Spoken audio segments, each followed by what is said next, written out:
안녕하세요.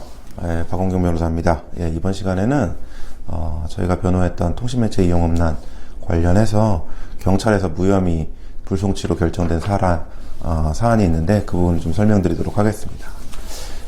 원래 사건의 개요를 좀 설명을 드리자면 아프리카TV에서 아마 고등학교 3학년이라고 하는 그런 식으로 홍보를 했던 것 같아요. 그 여성 BJ가 실시간 방송을 하면서 저희 의뢰인이 이제 호기심에 들어갔습니다. 근데 이제 해당 BJ 복장이나 멘트를 보면 굉장히 좀 선정적인 내용이었어요. 그런데 이제 해당 BJ는 방송 채팅방에 들어온 사람들이 뭐 글을 좀 남기잖아요. 그럼 그 내용이 좀 성적인 내용이거나 뭐 이렇게 생각되면 모두 강퇴를 시켜버렸죠.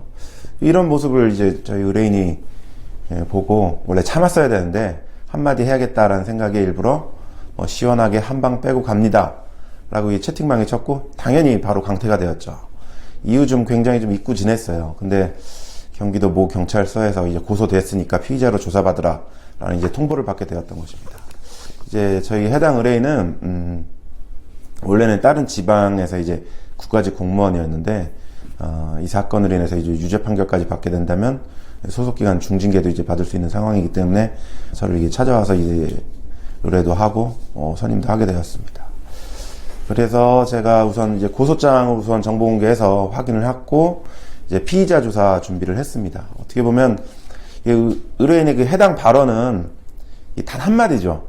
그리고 글자 수가 제가 세어보니까 11글자인데 이것만 가지고 어떻게 성적인 내용이라고 단정할 수 있을지도 좀 불분명하고 또 성적 수치심을 주는 발언이냐 이 부분도 좀 불명하다라는 이유를 들어서 이제 저희가 변호를 진행을 했던 것이고 원래 그 해당 발언이 구체적으로 성적 목적이냐 성적 수치심을 주는 발언이냐 이거를 파악하기 위해서는 말이 짧을수록 전체 맥락을 파악을 해야지만 정확히 판단이 가능한 것이기 때문에 이 부분이 이게 제출이 안 돼 있었어요. 고소인이 제출을 하지 않았었기 때문에 전체 영상 그리고 전체 채팅 내용을 아프리카TV 쪽에다가 신청을 해서 저희가 확보를 했습니다.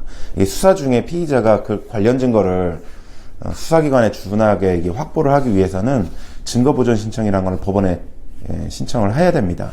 그 부분은 이제 제가 이전 영상에서도 한번 제작을 해서 소개해드린 바가 있는데 한번 참조해 보시면 좋을 것 같고요. 그래서 그렇게 이제 저희가 이제 시간이 좀 걸렸죠. 영상이랑 그 전체 채팅 내용 이런 것들 다 확보를 해가지고 이걸 바탕으로 해서 저희 의뢰인 발언이 성적 수치심을 주거나 이런 성적인 발언이라고 단정하기가 어렵다라는 취지로 변론을 꾸준히 갔습니다. 근데 그럼에도 불구하고 경찰에서는 이제 혐의가 있다라고 봐서 검찰로 송치를 했었습니다. 이제 검찰에서도 저희가 좀 법리적인 의견서나 이런 걸 제출을 하고 많이 설득을 했습니다. 그래서 이 검찰에서는 이제 보안 수사로 경찰로 이제 다시 내려보냈습니다. 절차가 그렇게 됩니다. 그래서 전체적으로 한 6개월 이상이 걸려가지고 최근에서 이제 경찰에서 이제 혐의가 있다라고 본 기소 의견에서 혐의가 없다 무죄다라고 본 불송치 의견으로 이제 결정을 변경을 하였고 이 사건이 좀 마무리가 될 수가 있게 되었던 것입니다. 그래서 설명을 드리자면 가장 중요하게 이게 무혐의로 본 근거는 해당 발언 자체가 굉장히 짧다는 것에서 시작이 되고 그렇기 때문에 성적 수치심을 주는지 여부가 좀 불분명했다라는 것이고 또 해당 방송 내용과의 관계를 보면 방송 내용이 아주 그냥 건전하게 그런 발언이 나올 수가 없는 곳에서 의뢰인이 그런 발언을 했다라면 좀 문제가 있겠죠.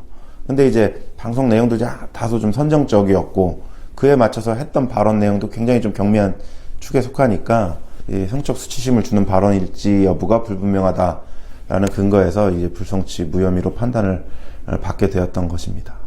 다행히 이제 저희 의뢰인은 이제 무혐의 불송치로 이게 사건이 마무리됐기 때문에 별도의 소속기관 징계 절차는 이제 진행되지 않게 이게 마무리가 되었습니다. 통신매체 이용 음란죄는 일단 성적 목적이 있고 성적 수치심을 유발하는 발언이 있고 통신매체를 통해서 전달하는 경우 이제 성립이 됩니다. 이 사건은 500명이나 고소를 했다라고 합니다. 어떻게 보면 좀 약간 악의적인 고소일 수도 있는데 악의적인 고소이기 때문에 무혐의가 됐다 이렇게 보시면 안 됩니다. 그렇게 따지면 500명 고소한 사람 모두 다 무혐의로 종결돼야 되는데 그렇진 않았거든요.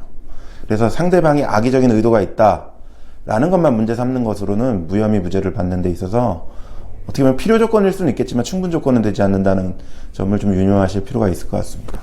그리고 항상 강조드리고 싶은 부분은 연락받고 경찰 조사 받기 전에 고소장 우선 정보 공개해서 꼭 확인하시고 그리고 경찰에서 어떻게 진술을 할지 잘 준비하는 게 무엇보다 중요합니다.